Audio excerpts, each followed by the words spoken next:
Are you one of these people who pick up other people's energy and you feel it, you experience it, and then you become it? If so, listen up. Hi, my name is Patty. I'm here to help you find those unconscious, unloving parts of you and become aware of them so that you can change them into more loving and conscious parts of you so that we can have a more loving and conscious world. So listen up as I share a couple of stories around this and an inspirational song, an inspirational poem that may help you raise your energy so you don't have to do this anymore. One day, many days, I've gone into the post office pretty much like you have. Yeah, there are some of us who still go to the post office, actually, a lot of us. And there's a woman standing in line, and she's an older woman, and she is cranky as cranky. She's bitching and moaning to everybody. What's wrong with this line? They're taking breaks. And, it's just like, ugh. And I could feel myself getting annoyed with her because she's making this fuss in front of everybody. And all I could do was work really hard at not taking on her energy. She's in a bad mood. I don't have to be in a bad mood. And I just kept sending and emanating from my heart love to the people there because I know they were as tortured as I was. Yet some people aren't able to do that. They will take that energy, and I've seen a commercial years ago where somebody spills a cup of coffee on somebody else, and that makes that guy's day bad. So he's walking through his kitchen at work and he's yelling at people and he's slamming doors and he goes to his desk and he's hollering at somebody on the phone and he's yelling at people, all because it started with one spilled coffee. That was a commercial, but here it is in real life. So I go back to the post office again and I'm doing my thing. I've always been able to go buy a box and go outside and just write it up and then come back and the postal worker's like, "What are you doing? You're not allowed to do that. You're not allowed to take, you got to pay for that, sister." I'm like, "Oh shit." And so I was like, "Okay." And I got back in line. I did everything and I waited for a long time because that's what happens at post office.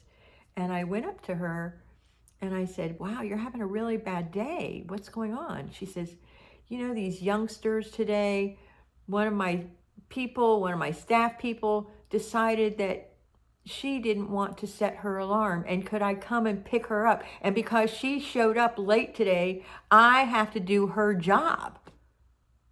So look what happened. She got a phone call. That phone call meant she had to do extra work because somebody isn't showing up and she's taking it out on everybody. Yet I refused to find out what was going on. I refused to take it on because I decided that there was a reason behind her being that way. And can I offer her a little love? Can I offer her a little validation?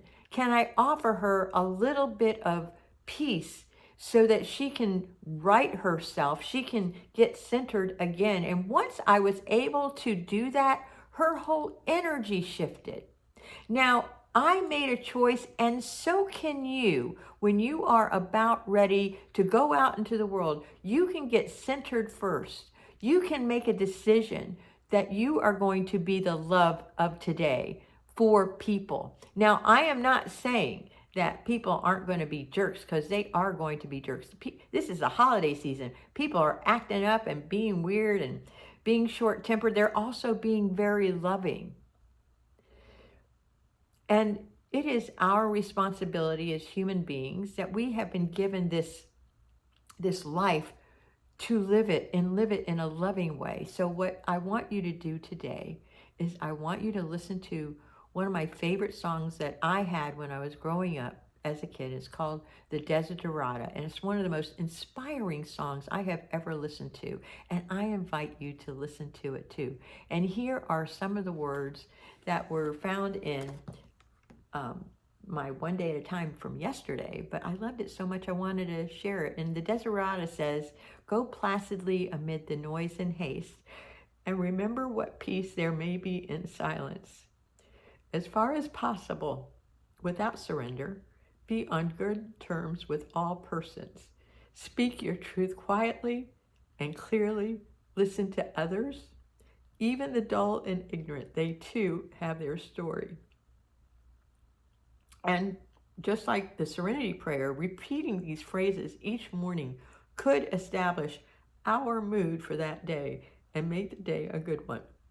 It could serve as a reminder that we must watch the quality of our own deportment, our own way of being, as we learn everything depends on that.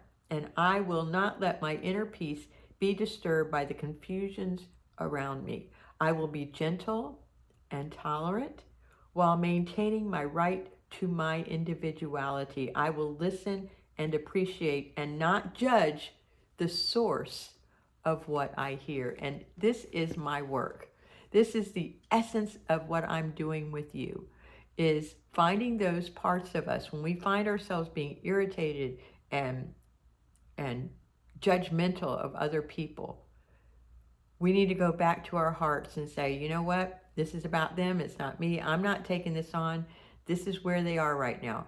And if the best thing I can do is walk away so that I don't have to take that on, that's what I'm going to do. If I can choose to show up in a loving way and hold space for someone, I'm going to do that. And one of the reasons why I'm so emotional this morning is because I've lost 2 friends this week, and our life is so precious. And I am so inviting you to look at your life and how it can be more loving to others, because it's such a brief life. And why do you want to waste it on being an asshole, really? Why do you want to waste it on being a jerk because you're upset that somebody did something wrong to you when that's just who they are? Life is filled with heartbreaks. It's also filled with joy. Why don't you decide today to be one of joy and share that with somebody? I'm going to go visit my friend and give her a big hug today who just lost her brother. So if you like this kind of content, please like, subscribe. I would love it if you subscribe, put a comment below, and share this with somebody who may benefit from this, because you know there is. I love you.